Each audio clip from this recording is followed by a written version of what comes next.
Hi, good evening. My name is Alina Shinnick. I'm the Chief Marketing Officer at Hub International, and I'm thrilled to welcome you here to this beautiful women's event here at RISKWORLD. And of course, I am now delighted to turn the mic over to our other esteemed co-sponsor of the MOXIE network, Carol Murphy, Hub's North American Casualty Practice Leader. So with that, Carol, over to you. Thank you, Alina, and thank you again to all of you here tonight. I'm so excited to guide this conversation because it's not just about telling stories, it's about sharing wisdom. It's about learning from each other's journeys, the bold moves, the lessons learned, and the real moments that define leadership. This room is filled with women from across the risk, insurance, and business worlds, each one of us with our own unique journey. But we're all here because we know that when women come together, we not only make change, but we accelerate it. Tonight's conversation is centered around breaking boundaries, taking risks, betting on yourself, and leading fearlessly. And our panelists know a thing or two about this. They've shattered expectations, driven real change, and carved out space for others to do the same. So as you listen, I encourage you to think about how you break boundaries in your own world, whether you're leading a team, launching a new initiative, or finding your own voice in the room. Your story matters, and what you're doing is inspiring others, even if you may not realize it. And together, we can keep rewriting what leadership means, what the face of leadership looks like in our industry. So let's get started with introducing each of these very distinguished women, starting at my far left. With over 27 years alongside energy icon Boone Pickens, Barbara Johnson-Bechtold leads global risk management and HR at Clean Energy with unmatched insight. Her reputation spans from the Department of Energy to the EPA, making her a force in clean energy leadership and regulatory impact. As CFO, but better known as Chief Money Maestro of Parktown Unlimited, Lori Sherwood has helped drive growth from under $100 million to $2.5 billion, earning Chicago CFO Honors of the Year along the way. She's not just a numbers expert, she's a values-driven, growth-minded leader who redefines what it means to scale with purpose. And Mika White Morris is rewriting the business playbook of the NFL. As EVP of Revenue and Chief Business Officer for the Chicago Bears, she leads international marketing, fan engagement, and revenue, shaping not just a brand, but the future of the league.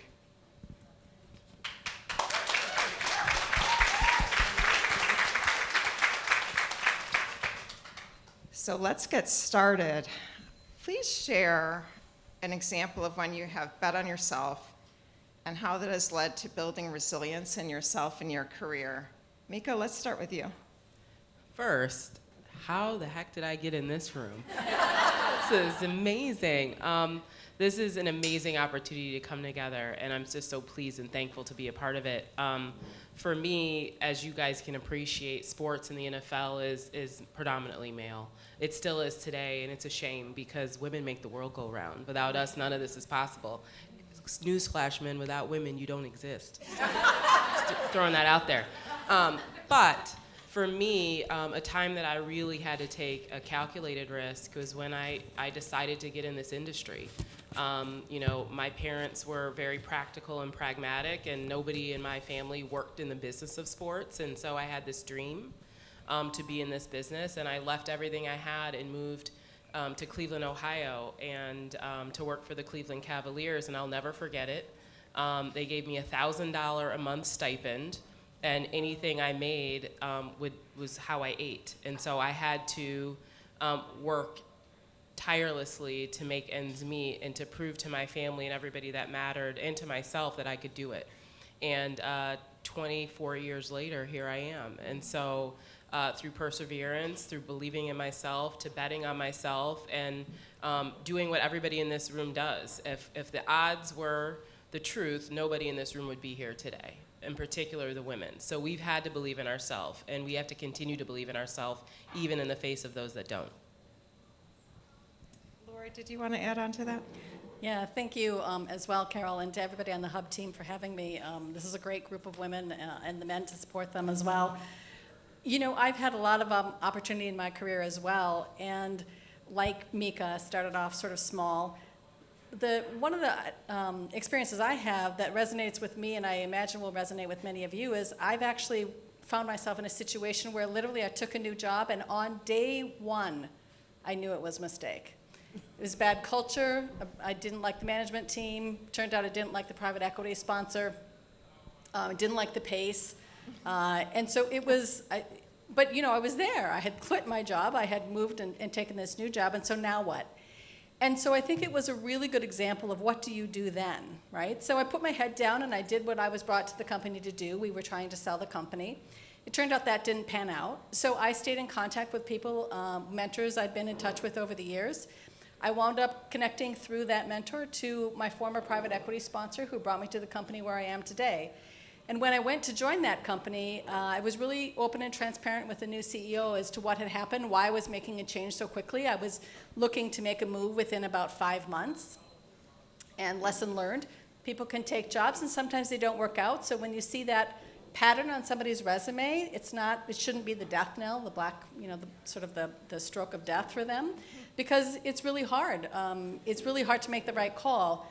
But I knew that I just had to put my head down, do what I was brought there to do, and then, you know, take my head up and try and figure out what the next move is going to be. And it turned out to have been a fantastic move, so it all sort of worked out in the end.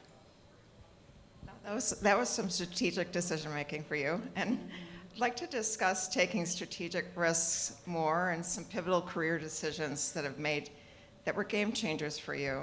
Barbara, let's start with you. Okay, thank you. And I looked around and said, how did we get up here?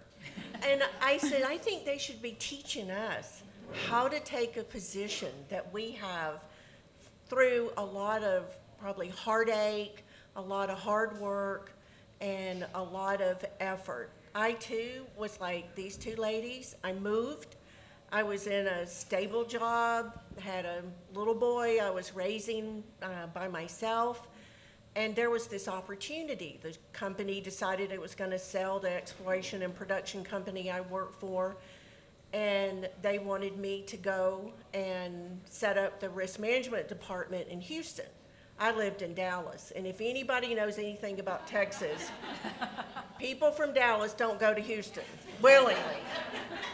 And so, but it was my chance. It was my chance to go and do something strategic, set up something from ground one, but it was a lot of risk because if I didn't do it, I felt like if I didn't do it the way they wanted me to do it, then I was going to be without a job. So I decided I was going to do that, and I moved, and boy, flying back to Dallas every weekend was tough, and then going back to Houston on Sundays and all new carriers, because in the utility, it's a whole different ball game than a little small E&P company that's looking for office space down on, you know, the loop. So it worked out really great, but there was a lot that I learned from that CFO that I barely knew. You know, I had to read him, he had to like me. We had to set this program up from ground one. And it really worked out, but I'm telling you, many nights I just kept thinking, this is my last day. I'm not gonna unpack my bag. I know they're gonna tell me to leave. I can't get this placement done. You know, and I'd call on my buddies and say, look, I'm in a new company. Well, what do they do? And they're like, oh, we don't do that. And I'm like, what do you mean you don't do that? Just take a chance, you know me. So it was a tough few months, but then I did what I needed to do, set it up, and then, you know, I had to transition myself out because I was not going to live in Houston. Not that I had anything against Houston, but I was going to go back to Dallas where I knew. And I had to get it set up for the next person. I hired the risk manager, got him all set up, and it was the great experience that launched my career. Because then I had a resume that said I could do this from the ground up. I had relationships, but it wasn't easy. And oh my goodness, I would do it again, but I think I would have a little better mindset about what I needed to do in order to do that. You know, when you're 40, you do crazy things. So, you know, I'm a little more reserved now than I was then, but it worked out. It worked out just fine. Back in the day of crazy old 40. Yeah. So let's talk more about leadership. What does it mean to you to lead fearlessly, and how is your vision of leadership different from a conventional perspective? Well, I mean, look at me. I got leather pants and sneakers. I am non-conventional through and through. No, it's a great question. And for me, you got to lead from your heart. You know, you have to connect with people, you know, heart to heart. In the end of the day, it should always be fair, but it's never equal. What you need in this moment, in this day, in this lifetime is going to be different than what somebody else needs. So I really try to understand the needs of the employees I have and meet them where they're at. You know, I've had leaders that held me to the same standard as the men that sat next to me, but they didn't deal with the same life challenges that I dealt with. And so how do we sort of have compassion for other people's position? How do we think about other people's personal situations and how they can show up and be their best self? I'll give you a perfect example. You know, me and my husband have been together for 10 years, and we tried to have a child. We struggled with infertility for 7 years. I had a boss who cared enough to care enough, to give me the time to have IVF treatments, to give me the time and the space to try to have a child, and to also be compassionate on the times where it failed and it didn't work. And that doesn't make me less of an executive. That makes me a better one, because I'll have compassion more so for a woman going through that challenge, or man, than I would have ever had before. And by the grace of God, I welcomed a baby girl, and she's amazing. She just started walking yesterday, y'all, and if anybody has some advice, I'm a little nervous. But I say all that to say 7 years of trying yielded the ultimate gift, but that experience allows me to be a better leader. And so vulnerability matters. You know, you think power is not letting people know who you really are, and it's actually the opposite. People need to know you. They need to feel your spirit. They need to understand your challenges. They need to understand the road, because it allows them to open up about their challenges and provide the leadership they need to be the best employee they can be for you. And so when you bring that to the table and you allow your vulnerability to show, you actually get more out of your employees than you ever would before. Thank you. And Lori, I glossed over your pivotal career decisions. I know Barbara talked about hers, but I know you wanted to talk about that as well. Yeah, well, I was at the ripe old age of 38 when I made my move cross country. I was living in San Diego. I love San Diego. It turns out San Diego is a relatively small town, though, because it's bordered to the south by Mexico, bordered to the north by Camp Pendleton, and bordered to the east by the desert, and I'm not a desert person. And it's, you know, it's kind of a few small industries. So I'd been at this company for a while, had kind of outgrown the job, but loved San Diego. And I got a call from a former mentor, or a mentor and a former boss, about taking my first CFO role in the Chicago area. And he was going to be the CEO. He wanted me to come on board, and it was a great opportunity for me to sort of jump out of that comfort zone, take that new role.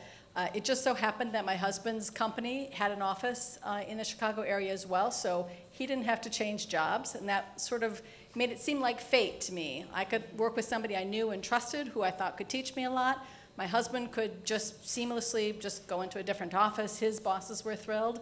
But it was a big move. It was, you know, that first big step up, and we all have that sort of, can I do this kind of perspective, and it turns out you can. What you don't know, you can learn. You know, you have to sort of bet on yourself to be sure, but look around, and, you know, there's sort of often nobody else who's willing to do that. Like, I'm a big believer in betting on yourself, because, you know, not that many other people are going to. You have to, you know, be building your own career. And so, yeah, it worked out really well. I mean, that job lasted for, I think, 9 or 10 years or something. The industry cratered, I think, the day, maybe the afternoon after the sponsors bought it. Our sponsor at the time said we bought the company not at the peak year or the peak month or the peak day, but I think the peak minute of the industry, that's when we invested. It's kind of all downhill from there. But it was that same sponsor who had enough faith in me and what I had done at that company. It was clearly not my fault that the whole industry cratered. So that same sponsor brought me into the company that I'm at today. So, you know, good situations and bad situations, you go up, you show up, you do the work, and you know, you build those relationships and you build those skill sets, and it can really serve you no matter sort of what that next path is for you. Thank you, Lori. And Mika gave us her comments on leading fearlessly, but Barbara, I wanted to hear from you too. So get ready for this. I'll have no age discrimination comments, right? So I think you either show up or you show the way. You got two choices. If you show up and you always do what you're supposed to do, you still have to show the way and make it meaningful. Have a contribution that you can be proud of, and you've got to be able to lobby that, or somebody's going to take the credit for it. And that's just the way people are and the way it works. So don't be afraid to just say, I did this, I have this thought, I think we ought to do this or that, and here's how much money it would make us, or not, but here's how many customers we might get if you were to take this approach. So that's what I say is be courageous, but boy, you're trembling the whole time. And don't think, you know, oh, you're strong, you could do it. No, we all have the same issues, but we have relationships, and building that trust with the relationship will pay off. You just have to be ready for no, and I always say no means not now. It doesn't mean no forever. Go back and ask again. Maybe the times will change, maybe the budget will change, because sometimes you don't want to do it for the money that they're willing to pay, right? You want to be able to get a reward for what you're investing.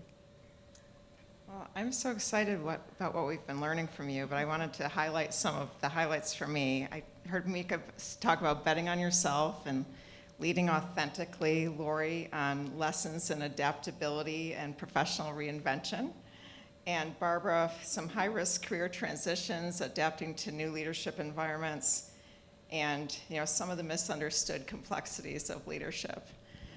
So with that, you may have noticed when you're walking in that we had a fun soundtrack of inspirational songs.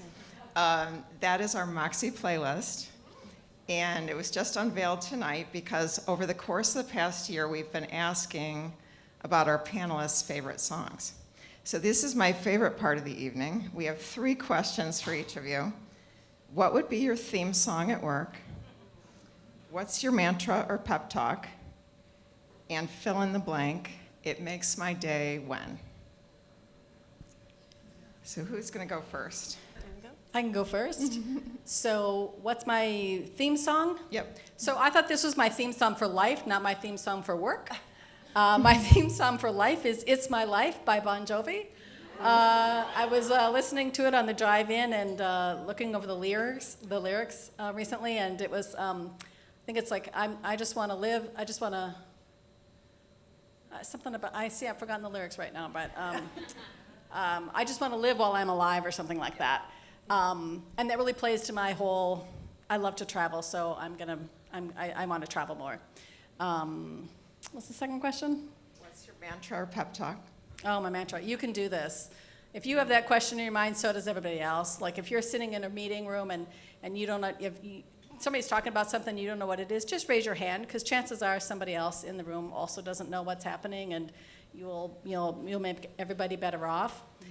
And it makes my day when, well, I'm owned by private equity. And the one thing I can tell you for sure is that private equity companies, they like to sell you. They like to sell the company. But I've been lucky in my career to be able to tell people the company's been sold and here's what your proceeds are. I make people cry. It's awesome. On a more regular basis, I think the one thing that I've been really excited about recently is we launched a program called Town Shares, which kind of gives broad-based ownership to everybody in the company. And so it really made my day when we got to launch that program at work and sort of roll that out to all the team members, thousands of team members across the world. So that's been a really terrific, a pretty terrific recent day. Thank you, Lori. Barbara? So my song is Respect by Aretha Franklin. You know, that's all what we live for, right? Respect from our peers, respect from our leaders, respect from just society in general. And my mantra is, if it were easy, everybody would do it. And I mean, I live that every day. We sell natural gas as a fuel, and we've been pushing that truck up the road for about 30 years now. So, I mean, that's it. And then it makes my day when I see my team happy at work and that they love what they do, because that's not easy when your team really loves what they do. They come in, they talk, they can't wait to get there. And that's what you want from your employees, is they cannot wait. If you are crying going to work, you need to turn around because you're in the wrong job. And then you can call me. We have openings everywhere, so. Thank you. I'm really into music. I listen to a lot of music, and the theme song is really by the day. It just depends on what the heck's going on. But today, it was "I'm Every Woman" by Whitney Houston. Yeah, you guys know it, right? I'm not gonna sing. I'm horrible. My mantra is, there's no such thing as balance. It doesn't exist. It's a myth. That's right. You have your day, your hours are like a stock portfolio. Some days I'm 80% wife and 20% executive, and today I need to be 75% executive and 25% mom, and tomorrow I need to be 50% sister and 50% wife. It changes on the market conditions, so it really does. You know, things happen, and now I need to lean into one part of myself or another, and it gives you the liberty to just be what you need to be on that day and not create some balance that doesn't really exist. And so once I accepted that, it freed me. It freed me to just, today I need to be this, and tomorrow I need to be that, and that's okay. And the thing that makes me really happy each day is to see the people who I get to work with and for win. I want to see my team win. I want to see them grow and develop and win in massive ways. And if I can be a part of that, any small part of that, that makes my day. That's awesome, Mika. So before we wrap up and get some parting advice from these amazing women, we do have time for some audience questions. So don't be shy. My colleague Sarah will bring you the mic. Don't everybody jump at once. Yeah. I may call you out if you don't ask anything. We have to plan a question. Okay, we go. So Mika, I'm huge sports fan, hats off. So talk a little bit about what is it like, you know, being the woman in the room of a male-dominated, from a male, you know, from the female perspective. Yeah, I get this question a lot. I mean, in the end of the day, I think there was a time in my life, in my career, where I was super intimidated to speak up, right? There was, you know, I was by myself, and to be really thoughtful about what I was gonna say, how was I gonna say it, how was I gonna sway opinion in a direction that I thought was in the best interest of the business. But then you get to a place where you say, you know what? I'm here for a reason, and this moment is a gift, and I have something to say, and I'm gonna say it boldly with confidence. Because that is my ethos, that's my North Star. And maybe they go my direction, maybe they don't. But if I never say it, I'll never learn. And I'll never get an opportunity to say what needs to be said. And so for me, it's, you know, paying attention, choosing the right moment to say what you need to say, but saying it with boldness, with confidence. They need our voices. It doesn't operate without women. Every man that goes to a sporting event came from a woman. He's got a mom, he's got a wife, he's got a daughter. Somebody in his life is a woman, and the dollar flows through women, let's be honest. And so they need to hear what I have to say, and as long as I'm doing it with courage and boldness, with respect and grace, then it'll land exactly where it needs to land, because I'm supposed to be here. I wouldn't be if I wasn't supposed to be. Just like everybody in this room is supposed to be in this room in this moment right now. And if you don't take the time to figure out why you're supposed to be here, you've missed an amazing opportunity. And it's to meet somebody, to learn something, and to get better, and even if it's a little bitty small way, by being in this room. And so just thinking about it from that perspective, what I can give, but also what I can get. Hi. Kind of a follow-up to that, because you said something that's not no, it's not now. But how do you, I mean, we've all been turned down. We've got a great idea. We're super excited. We bring it to the table, and there's just, they don't pick up on it. So can you walk through, like, how do you get from the no to the not now to get what you know is the best solution to the table?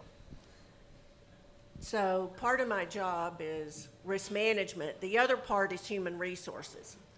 So, you know, when you're interviewing candidates all day, you hear a lot of no, not now, that's not what I did, this is what I want to do.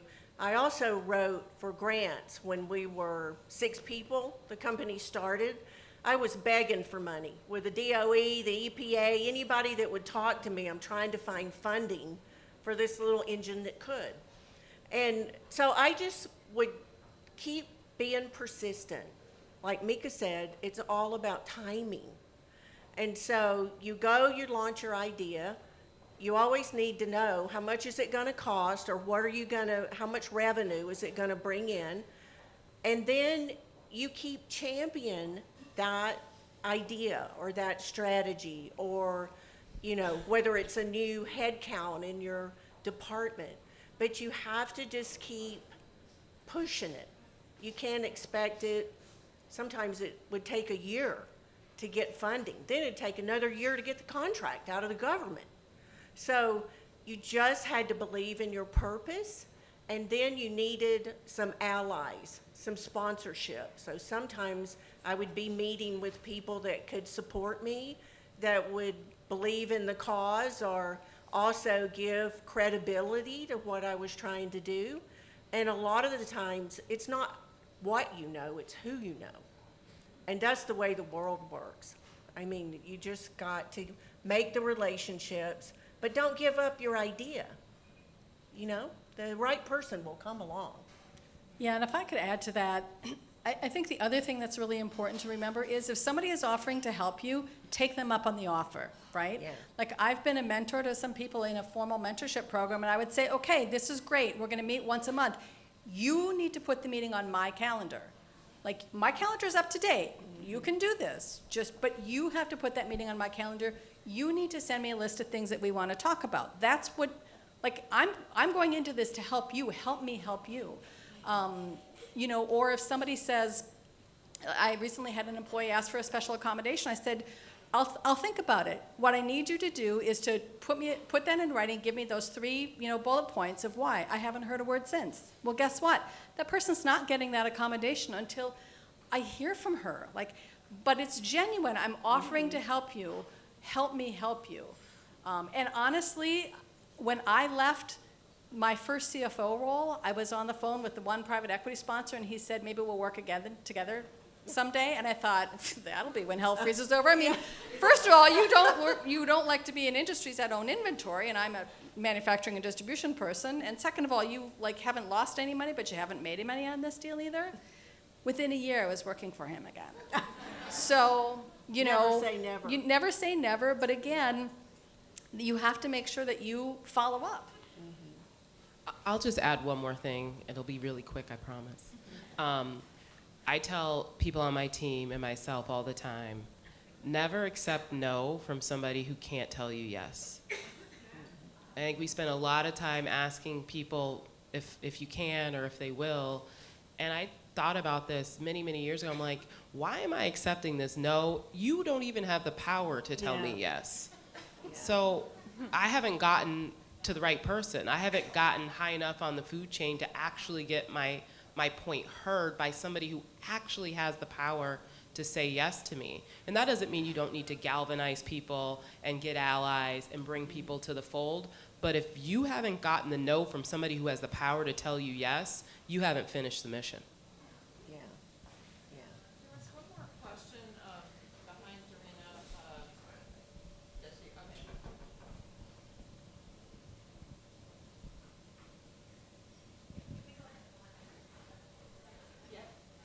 So my turn? Fantastic. It's always a great thing when you're thinking of a question, and the panelist pretty much answers the question before you even ask it. But all three of you have mentioned in some way or form mentors and mentees. And there are obviously lots of opportunities, whether it's a formal program like you just mentioned, or just knowing people in your industry.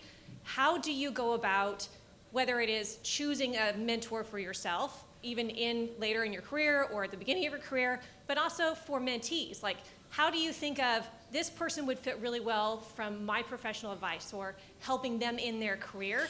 Just as a side note, fully available for any mentoring if you'd like. But how do you kind of go through that process to kind of help people up in your own industry? I can start. Okay. So two-part question, mentor and mentee. So for me personally, I have what I like to call an executive board, a collection of people that I trust, that I allow to pour in and speak life into my life about my career. And it is not people that are always more seasoned or senior than me. It is a former executive assistant, is somebody who actually used to work around our home. It's people that I trust that have a business acumen and a perspective that I don't. And so as I'm making hard business decisions or thinking about career changes, I call that executive board of people and get varying opinions and viewpoints on what I'm thinking about, and I take that to aggregate it in terms of how I'm gonna work through my decision making. That's how I've operated, and I've collected those people along the way. Some are 20 years, some are 2. Some are people I've met recently and they just don't know that they're a part of this committee of people. Don't say the wrong advice. And so as far as mentoring is about me having a counterpoint in you, something I see in you that is a reflection of me, such that I want that relationship with you. What you can't do is say, hey, can you be my mentor? It's like, well, I don't know. Like, I don't know anything about you. You don't know anything about me. Is there some sort of connection?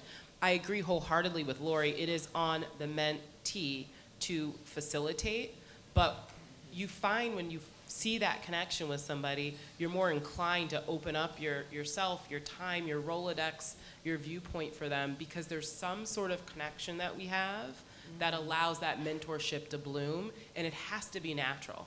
It can't be, well, I reached out to you on LinkedIn and I kind of like your profile, so can you be my mentor? It's like, that's just not how it's going to work. So it's got to be that connection.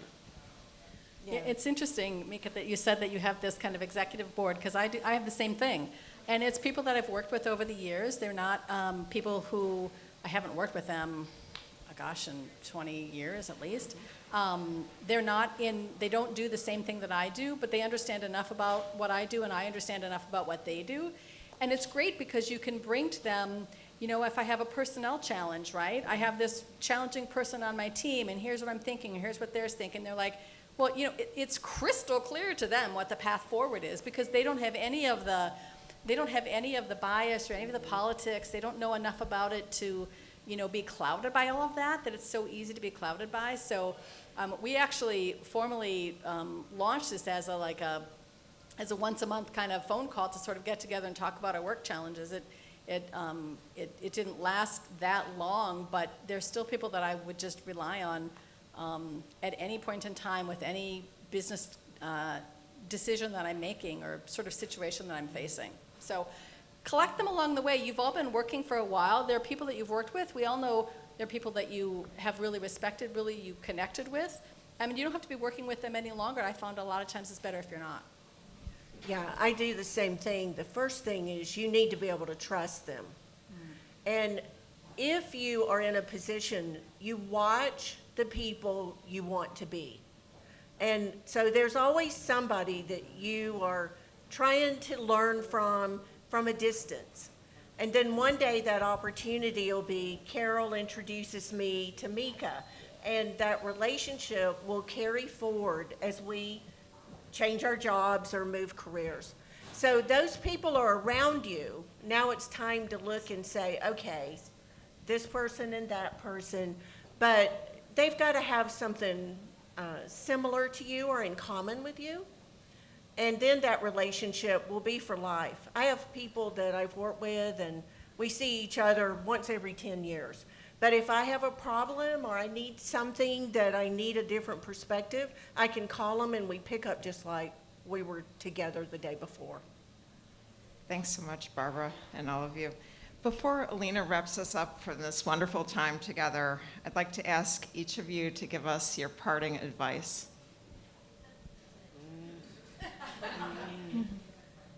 Like I said, show the way. Don't just show up. Be accountable, be reliable, be the go-to person with a solution, not a problem. The last thing I want is somebody standing at my door with a problem, but they haven't even thought about what might be the solution. And, so be solution driven. And then just be kind to yourself. Don't beat yourself up every time something goes wrong. I would say take your vacation time. I took this job that I have now, and I called my boss to say, yeah, I think I'm in. But we talked for like an hour. At the end of the hour, I said, oh, but by the way, I'm only gonna be able to work for like 4 weeks, and then I'm taking a trip to the Arctic. I'll be on a ship. There's no internet. So is that gonna be okay? And by then, obviously. But I'm serious, take your vacation. As leaders, we are modeling the behavior that we want our teams to be doing themselves, right? I am the CFO now of a $2.5 billion company. I'm going on vacation in 84 days, I just looked it up, I know. to Indonesia. It's gonna be awesome, and I'm not gonna be online. I can get away for weeks at a time because I've got a team behind me. You can too. The company will not fall apart. And if it does, you've got bigger problems. Yeah. Massive problems. There you go. There's so much to say, but I'll leave you with this. You're more powerful than you think. You're more powerful than you think. You think that your voice isn't important and that you're not strong enough or you're not in a big enough role or you don't have the title, but your voice really matters, and it matters so much more than you think. And I encourage you all to make sure you take time in your day to really write and lean into what your power is. I'm a firm believer that everybody in this room does something better than everybody else in the world, than anyone else in the world. And the reason most people are not happy in their job is because they haven't discovered their superpower. So if you spend the time really thinking about what gift you can bring to the table that nobody else in the world can, you will unlock power that is undeniable. I agree with you. My hairdresser is more powerful than me. So, there you go. I love it. All right. Thank you so much. You've been so wonderful. I wish we could talk all night. I do. But with that, I'm going to give it over to Alina to bring us home. Okay, thank you to the three of you. So, thank you.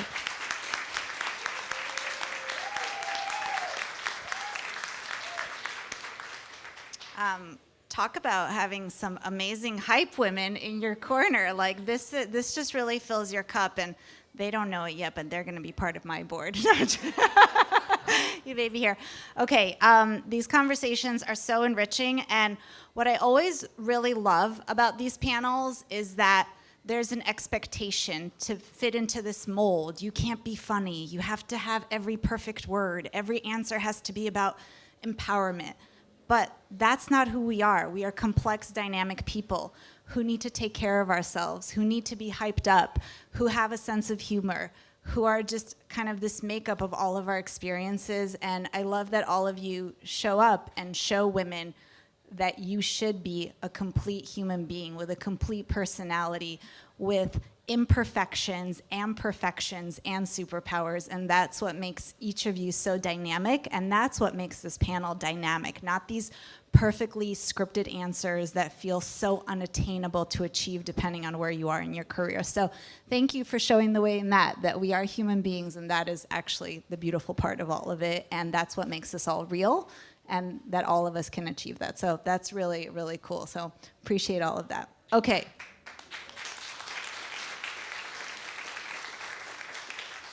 Okay, so on that note, I will end how I started. Thank you for being here. Thank you for building this community.